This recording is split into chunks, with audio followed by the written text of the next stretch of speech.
이태원 참사 다음 날 경찰을 왜 미리 배치하지 않았느냐는 질문에 이상민 행정안전부 장관은 경찰이나 소방 인력을 미리 배치할 필요가 없었고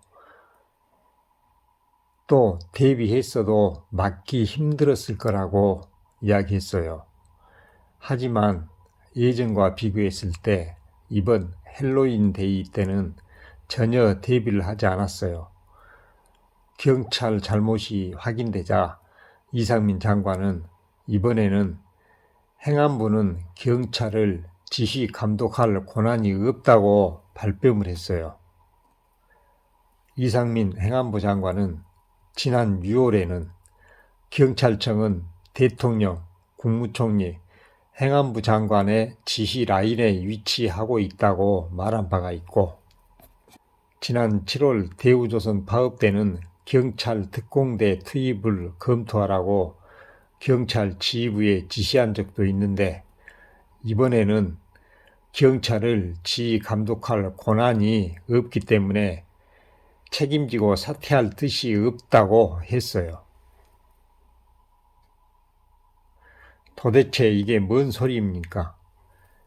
실제로는 경찰을 지휘 감독하면서도 책임은 없다라는 말인데, 판사 출신 법률가가 권리에는 반드시 의무가 따른다는 상식을 모르고 장관을 한다는 말 아닙니까? 또 한덕수 국무총리는 외신 기자들과 브리핑 자리에서 희죽거리며 농담을 하고, 이처럼 민감하고 엄중한 자리에서 부적절한 농담을 하느냐는 질책을 받았죠. 브리핑 제목에도 이태원 참사가 아닌 이태원 사고라고 적었어요.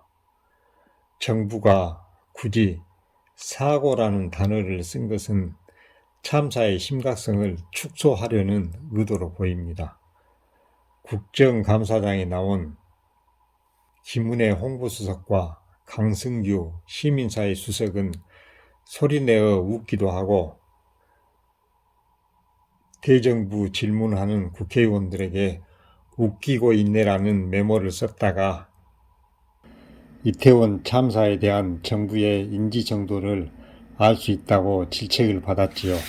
국가예도 기간 중 나온 행정안전부 지침에는 참사가 아니라 사고, 희생자가 아니라 사망자라고 공식 지침을 내렸고, 그래서 지자체가 설치한 분향소의 명칭은 이태원 사고 사망자 합동 분향소가 되었어요. 영정사진과 위패도 놓지 못하게 하고 근조 글씨가 없는 검은색 리본만 달라고 했어요.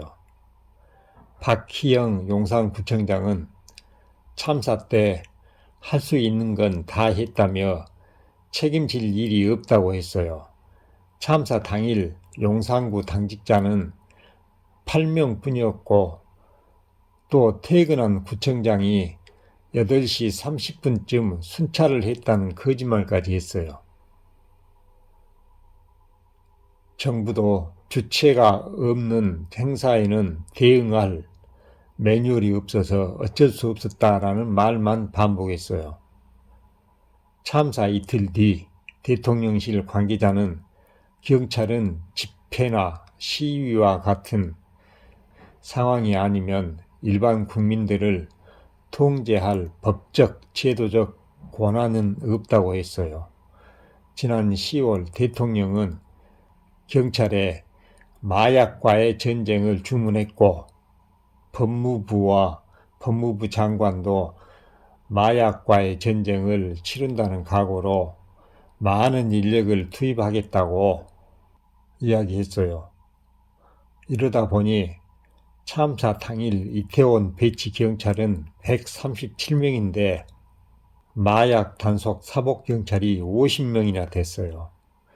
경찰의 부실한 현장 대응은 마약과의 전쟁이 원인이라는 의혹이 제기되고 있어요.